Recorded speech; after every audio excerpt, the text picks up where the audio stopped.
Bismillahirrahmanirrahim. Assalamualaikum warahmatullahi wabarakatuh. Perkenalkan, nama saya Kiki Salma dengan NIM 12540100153. Di sini saya akan menyampaikan pidato rekreatif dengan tema drama anak kos di akhir bulan. Yang saya hormati Bu dosen dan teman-teman yang saya banggakan, puji syukur marilah kita panjatkan kepada Allah Subhanahu wa taala yang telah memberikan kesehatan sehingga saya dapat menyampaikan pidato pada kesempatan ini. Teman-teman sekalian, hari ini saya ingin berbicara tentang makhluk yang kuat, sangat tangguh dan sangat kreatif. Makhluk tersebut adalah anak kos. Kenapa saya bilang tangguh? Karena anak kos mampu bertahan hidup dalam berbagai kondisi. Awal bulan mereka hidup seperti sultan, pesan makanan tanpa melihat harga, nongkrong tanpa rasa khawatir, bahkan mentraktir teman. Namun keadaan berubah drastis ketika memasuki akhir bulan. Saat saldo mulai menipis, anak kos tiba-tiba menjadi ahli perhitungan. Harga gorengan yang biasanya tidak pernah diperhatikan, sekarang dihitung satu persatu. Teman-teman, ada satu makanan yang menjadi penyelamat anak kos di akhir bulan. Ya, benar sekali, mie instan. Mie instan bagi anak kos bukan sekadar makanan, ia adalah sahabat penyelamat dan terkadang menjadi menu sarapan, makan siang, sekaligus makan malam. Bahkan ada anak kos yang begitu kreatif. Mie instan bisa dicampur telur, sosis, bakso, sayuran, bahkan kerupuk. Kalau terus berinovasi seperti itu, mungkin suatu hari bisa membuka usaha kuliner. Selain itu, anak kos juga memiliki kemampuan khusus dalam menghemat pengeluaran. Ketika awal bulan, naik ojek online saja biar cepat. Ketika akhir bulan, jalan kaki itu sehat. Awal bulan, beli kopi kekinian. Akhir bulan, air putih juga menyegarkan. Teman-teman yang berbahagia, hal yang paling lucu adalah ketika uang kiriman belum datang, setiap bunyi notifikasi ponsel langsung diperiksa dengan penuh harapan. Begitu ternyata hanya pesan promosi, ekspresinya langsung berubah. Teman-teman sekalian, anak kos juga memiliki kemampuan yang jarang dimiliki orang lain, yaitu kemampuan bertahan hidup dengan persediaan makanan yang sangat terbatas. Kadang ketika membuka lemari isinya hanya ada mie instan, kerupuk, dan beberapa saset kopi yang entah sudah ada sejak semester berapa. Namun anehnya, anak kos tetap bisa berkata, "Tenang, masih ada stok makanan." Ada juga kebiasaan unik anak kos ketika memasak. Niat awalnya hanya ingin merebus mie instan, tetapi setelah melihat isi kulkas, tiba-tiba muncul ide untuk menambah telur, cabai, sawi, dan berbagai bahan lainnya. Hasilnya memang tidak sesuai seperti yang dibayangkan, tetapi setidaknya perut tetap kenyang. Selain soal makanan, anak kos juga terkenal dengan kreativitasnya dalam mengelola barang. Ketika gantungan baju rusak, mereka bisa menemukan berbagai cara untuk memperbaikinya. Ketika ember pecah, masih dicari cara agar tetap bisa digunakan. Bahkan, ada yang menggunakan kursi sebagai meja belajar dan koper sebagai lemari darurat. Teman-teman yang berbahagia, ada satu lagi kebiasaan yang sering terjadi di dunia perkosan, yaitu fenomena pinjam dulu. Awalnya hanya meminjam 1 sendok, lalu berkembang menjadi meminjam casan, kemudian meminjam payung, dan pada titik tertentu, kita bahkan lupa barang itu milik siapa. Kadang-kadang hubungan pertemanan anak kos justru semakin erat karena saling membantu dalam hal-hal sederhana seperti itu. Ketika ada teman yang kehabisan beras, teman lain membantu. Ketika ada yang sakit, teman sekos ikut menjaga dan mencari makanan. Dari situlah kita belajar arti kebersamaan dan solidaritas. Belum lagi ketika musim ujian tiba, suasana kos berubah drastis. Orang yang biasanya tidur cepat, tiba-tiba bergadang sampai pagi. Yang biasanya santai, mendadak rajin membuka buku dan mencari rangkuman materi. Yang paling menarik adalah kebiasaan belajar sistem kebut semalam. Padahal materi sudah diberikan sejak beberapa minggu sebelumnya. Namun entah mengapa semangat belajar tersebut justru muncul beberapa jam sebelum ujian dimulai. Teman-teman, anak kos juga memiliki hubungan yang unik dengan alarm. Sebelum tidur, alarm dipasang sampai 5 atau 6 sekaligus. Tujuannya agar tidak terlambat kuliah. Namun ketika alarm berbunyi, yang terjadi justru tombol tunda menjadi korban paling sering ditekan. Akibatnya, seringkali bangun dengan perasaan panik sambil bertanya, "Jam berapa sekarang?" Kemudian berlari secepat mungkin menuju kampus dengan harapan dosen belum masuk kelas. Meskipun penuh cerita lucu, pengalaman menjadi anak kos sebenarnya mengajarkan kita banyak pelajaran hidup. Kita belajar menghargai uang yang diberikan orang tua, kita belajar mengatur kebutuhan dan keinginan, kita belajar menghadapi masalah sendiri dan mencari solusi ketika tidak ada keluarga di dekat kita. Karena itulah, meskipun kehidupan anak kos sering dipenuhi drama, cerita-cerita tersebut justru menjadi kenangan yang paling sering diceritakan kembali di masa depan.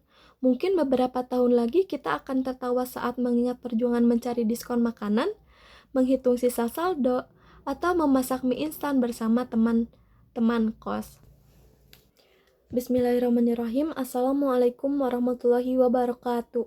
Perkenalkan, nama saya Kiki Salma dengan NIM 12540100153. Di sini saya akan menyampaikan pidato persuasif dengan tema bijak menggunakan media sosial di era digital. Yang saya hormati Ibu dosen serta teman-teman yang saya banggakan, pertama-tama marilah kita panjatkan puji dan syukur kehadirat Allah Subhanahu wa taala karena atas rahmat dan karunia-Nya saya dapat menyampaikan pidato pada kesempatan yang baik ini. Hadirin yang berbahagia, saat ini media sosial sudah menjadi bagian dari kehidupan kita sehari-hari.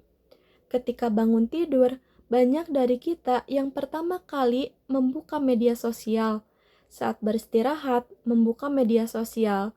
Bahkan sebelum tidur pun, media sosial masih menjadi teman setia. Media sosial memang memberikan banyak manfaat. Kita dapat memperoleh informasi dengan cepat, menjalin komunikasi dengan orang lain, serta menambah wawasan dari berbagai sumber. Namun, di balik manfaat tersebut, media sosial juga memiliki dampak negatif apabila digunakan secara tidak bijak. Teman-teman yang saya banggakan, selain dampak yang telah saya sebutkan tadi, penggunaan media sosial yang berlebihan juga dapat memengaruhi kesehatan mental. Banyak orang tanpa sadar membandingkan kehidupannya dengan kehidupan orang lain yang terlihat sempurna di media sosial. Padahal, apa yang ditampilkan di media sosial seringkali hanyalah bagian terbaik dari kehidupan seseorang. Akibatnya, sebagian orang merasa minder, kurang percaya diri, bahkan merasa hidupnya tidak sebaik orang lain. Oleh karena itu, kita harus menyadari bahwa setiap orang memiliki perjalanan hidup yang berbeda. Jangan sampai media sosial membuat kita lupa untuk bersyukur atas apa yang telah Allah berikan kepada kita. Fokuslah pada pengembangan diri dan gunakan media sosial sebagai sarana untuk mencari inspirasi, bukan sebagai tempat untuk membandingkan diri dengan orang lain. Hadirin yang berbahagia, di era digital saat ini, jejak digital juga menjadi hal yang sangat penting untuk diperhatikan. Setiap komentar, foto, video, maupun unggahan yang kita bagikan akan tersimpan di dunia maya dan dapat dilihat oleh banyak orang. Bahkan jejak digital tersebut bisa bertahan dalam waktu yang sangat lama. Bayangkan jika kita mengunggah sesuatu yang tidak pantas atau menuliskan komentar yang menyakiti orang lain, meskipun kemudian dihapus, belum tentu jejak tersebut benar-benar hilang. Oleh karena itu, sebelum mengunggah sesuatu, tanyakan pada diri kita sendiri, apakah informasi ini bermanfaat? Apakah unggahan ini dapat merugikan orang lain? Jika ragu, lebih baik tidak mengunggahnya. Teman-teman sekalian, sebagai mahasiswa dan generasi penerus bangsa, kita memiliki peran penting dalam menciptakan lingkungan digital yang sehat. Kita dapat memanfaatkan media sosial untuk berbagai pengetahuan, menyebarkan informasi yang edukatif, mempromosikan budaya literasi, serta mengajak masyarakat melakukan hal-hal positif dengan cara tersebut. Media sosial tidak hanya menjadi sarana hiburan, tetapi juga menjadi sarana pembangunan karakter dan kemajuan masyarakat. Kita juga dapat menggunakan media sosial untuk memperluas jaringan pertemanan dan profesional. Banyak peluang pendidikan, beasiswa, pelatihan, bahkan pekerjaan yang dapat diperoleh melalui media sosial. Namun, peluang tersebut hanya dapat dimanfaatkan dengan baik apabila kita menggunakan media sosial secara bertanggung jawab dan penuh kesadaran.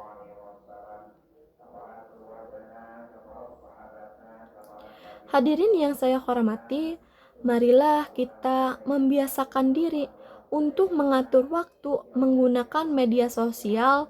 Jangan sampai waktu yang seharusnya digunakan untuk belajar, beribadah, berkumpul dengan keluarga, atau mengembangkan potensi diri justru habis hanya untuk menatap layar ponsel.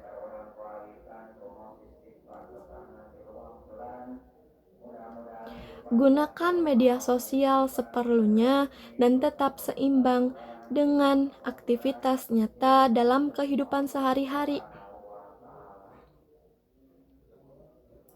Ingatlah bahwa teknologi diciptakan untuk membangun manusia, bukan untuk menguasai manusia. Kita harus menjadi pengguna yang bijak, bukan pengguna yang diperbudak oleh teknologi. Dengan sikap yang tegas, media sosial akan menjadi sarana yang membawa manfaat, bukan sumber masalah.